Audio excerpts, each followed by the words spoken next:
ఇపురుపాలెంలో యువతిపై అత్యాచారం హత్య ఘటన జరగడం చాలా దురదృష్టకరమని హోంమంత్రి వంగలపూడి అనిత అన్నారు. చీరాల మండలం ఇపురుపాలెం గ్రామంలో రాష్ట్ర హోంమంత్రి అనిత శుక్రవారం పర్యటించారు. జిల్లా కలెక్టర్ పి రంజిత్ బాషా, ఎస్పీ వగుల్ జిందాల్, చీరాల శాసనసభ్యులు కొండయ్య, మంత్రి కలిసి సంఘటన స్థలానికి చేరుకుని పరిశీలించారు. తదుపరి హత్యకు గురైన యువతి మృతదేహాన్ని పరిశీలించి బాధిత కుటుంబీకులను ఓదార్చారు. దుర్ఘటనపై వివరాలు అడిగి తెలుసుకున్నారు. బాపట్లకు చేరుకుని కలెక్టర్ నామ పరిశీలించారు. ఇక ప్రభుత్వం ప్రకటించిన 10 లక్షల ఎక్స్గ్రేషియాను చెక్ రూపంలో శాసనసభ్యులకు మంత్రి అందజేశారు. తక్షణమే బాధితులకు అందివ్వాలని కోరారు. బాధిత కుటుంబాన్ని ప్రభుత్వం ఆదుకుంటుందని మంత్రి అనిత చెప్పారు. దుర్ఘటనపై రాష్ట్ర ముఖ్యమంత్రి నారా చంద్రబాబు నాయుడు తక్షణమే స్పందించి బాధిత కుటుంబాన్ని పరామర్శించాలని ఆదేశించినట్లుగా చెప్పారు. మహిళపై ఎలాంటి దాడి జరగడం చాలా బాధాకరమన్నారు. ఇక సంఘటన స్థలాన్ని పరిశీలించామని, యువతిపై అత్యాచారం చేసి హత్య చేసిన నిందితులను 48 గంటల్లో పట్టుకుంటామని మంత్రి తెలియజేశారు. ప్రత్యేక టీంలను నియమించామన్నారు. నిందితులను గంజాయి, మాదక ద్రవ్యాలు తీసుకోవడంతో ఇలాంటి దుర్ఘటనలకు పాల్పడ్డారని, అంశంపై విచారణ చేస్తున్నామని, గంజాయి, మాదక ద్రవ్యాలను పూర్తి స్థాయిలో అరికడతామని స్పష్టం చేశారు.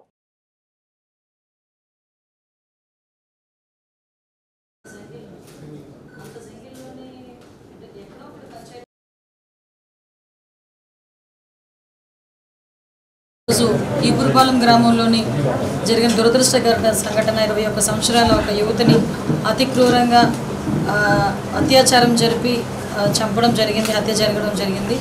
ఆ విషయం మీద ఒకసారి ఏం జరిగిందనేది తెలుసుకోవడానికి ఇక్కడికి నేను రావడం జరిగింది. నారా చంద్రబాబు నాయుడు గారు, మన గౌరవ ముఖ్యమంత్రి గారి ఆదేశాల మేరకు, అదేవిధంగా ఇక్కడ లోకల్ ఎమ్మెల్యే గారు, నేను కూడా ఇక్కడికి రావడం జరిగింది. ఇక్కడికి వచ్చిన తర్వాత అక్కడ సిచ్యువేషన్ పరిశీలించాము.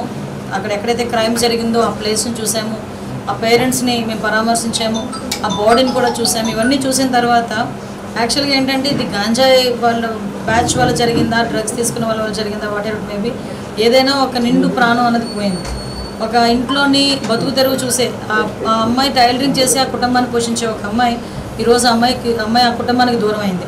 ఆ తల్లిదండ్రులు విపరీతంగా బాధ వర్ణాతీతం. అటువంటి సిచ్యువేషన్స్లో ఈరోజు ఎట్టి పరిస్థితుల్లోనైనా ఆ నిందితుల్ని పట్టుకోవాలని ఒక ఉద్దేశంతోనే ఈరోజు అక్కడ చూసిన తర్వాత, ఇక్కడికి వచ్చిన తర్వాత మన ఐజీ గారితో, అదేవిధంగా ఎస్పీ గారితో, కలెక్టర్ గారితో కూడా కూర్చొని కేసు పూర్వాపరాలన్నీ కూడా పరిశీలించి 48 గంటల్లో నిందితులను పట్టుకోవాలని చెప్పి కూడా గౌరవ ముఖ్యమంత్రి గారు ఆదేశించడం జరిగింది. డెఫినెట్గా మేము చెప్తున్నామండి, 48 గంటల్లో ఎవరైతే నిందితులు ఉన్నారో వాళ్ళందరినీ కూడా పట్టుకుంటాం. ఏదైతే పోస్ట్ మార్టం కూడా ఈరోజే ఇప్పుడే జరిపించడానికి కూడా కలెక్టర్ గారు కూడా ఆదేశాలు ఇచ్చారు. గౌరవ ముఖ్యమంత్రి ఆదేశాల మేరకు అందరి యంత్రాంగం అంతా కూడా చాలా యాక్టివ్గా వర్క్ చేస్తున్నారు. మేము కూడా ఇప్పుడు ఏంటంటే అమ్మాయి ప్రాణాన్ని అయితే తిరిగి ఎవరు ఇవ్వలేము, కానీ ఆ కుటుంబానికి భరోసా కల్పించాలని ఒకే ఉద్దేశంతో గవర్నమెంట్ తరపు నుంచి కూడా 10 లక్షల రూపాయల ఎక్స్గ్రేషియా కూడా ప్రకటించడం జరిగింది. ఇప్పుడే కలెక్టర్ గారు కూడా చెక్ను ఇవ్వడం జరిగింది. అది మా ఎమ్మెల్యే గారి చేతుల మీదుగా ఆ కుటుంబానికి కూడా మేము చేరవేస్తాం.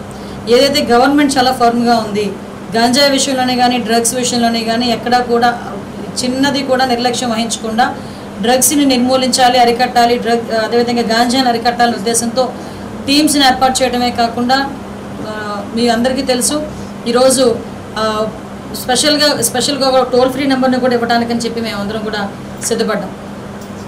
నార్కోటిక్ సెల్ కూడా ఈరోజు ఏర్పాటు చేయడానికి ఆల్రెడీ సిఐడిలో నార్కోటిక్ సెల్ ఉందని ఇందాక మా ఎస్పీ గారు చెప్తున్నారు. సిఐడి ఎప్పుడు దానికి ఒక ఎస్పీ కూడా క్యాడర్ వ్యక్తిని కూడా మనం వేయొచ్చు, కానీ ఈరోజు వరకు ఈ 5 సంవత్సరాల్లో కూడా అలాంటి ఆలోచన కూడా రాలేదు.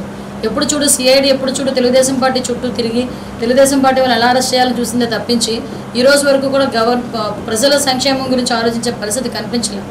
బట్ ఈ రోజు నుంచి కంపల్సరీగా ఈ గవర్నమెంట్ వచ్చిన తర్వాత గౌరవ చంద్రబాబు నాయుడు గారి హయాంలో డిపార్ట్మెంట్ అంతా కూడా కంపల్సరీగా పనిచేయాలి. ఈరోజు ఇందాకే మెరైన్ దగ్గర కూడా ఇందాక మన సముద్రంలోని పడి 4 గల్లంతయ్యారు, చనిపోయారు. దాని గురించి కూడా ఇందాక మన సిపి గారితో కూడా, ఎస్పీ గారితో కూడా మాట్లాడడం జరిగింది, కలెక్టర్ గారితో మాట్లాడడం జరిగింది. ఏదైతే అక్కడ వాళ్ళకి గజ ఈతగాళ్ళు ఉంటారో అటువంటి వాళ్ళని పెట్టడం కొన్ని చోట్ల జరగలేదు, అవన్నీ కూడా ఏర్పాటు చేస్తాం. ఫర్దర్గా కూడా ఎక్కడ ఎటువంటి ఇబ్బంది లేకుండా చూసుకునే బాధ్యత తీసుకుంటాం. కలెక్టర్ గారికి, అదేవిధంగా మన ఎస్పీ గారికి కూడా చెప్పడం జరిగింది. కాల్ డేటా రిపోర్ట్ సిడిఆర్ కూడా తీసుకోమని చెప్పాము. అదేవిధంగా ఈ టవర్ డంప్ ఏదైతే ఉందో దాన్ని కూడా ఇమీడియట్గా ఎంక్వైరీ చేసి ఆ చుట్టుపక్కల ఎవరైతే మొబైల్ యూజర్స్ ఉన్నారో వాళ్ళందరినీ కూడా ఎంక్వైరీ చేయమని కూడా చెప్పాం. డెఫినెట్గా ప్రత్యేకమైన టీమ్స్ కూడా ఇంచుమించు 5 టీమ్స్ ఏర్పాటు చేసాం. దీని సెర్చింగ్ కూడా డెఫినెట్గా 48 గంటల్లో నిందితులను పట్టుకుని కోర్టుకి మాత్రం హాజరుపరుస్తాం. ఇది మన ఎమ్మెల్యే గారికి ఇస్తున్నాను. ఎమ్మెల్యే గారు తీసుకెళ్ళి బాధిత కుటుంబానికి చెక్ ఇవ్వమని చెప్పి గౌరవ చంద్రబాబు నాయుడు గారు, గౌరవ ముఖ్యమంత్రి వర్యులు ఆదేశించడం జరిగింది. దాని మేరకు మన కలెక్టర్ గారు ఇమీడియట్గా రియాక్ట్ అయ్యి చెక్ కూడా ఇవ్వడం జరిగింది.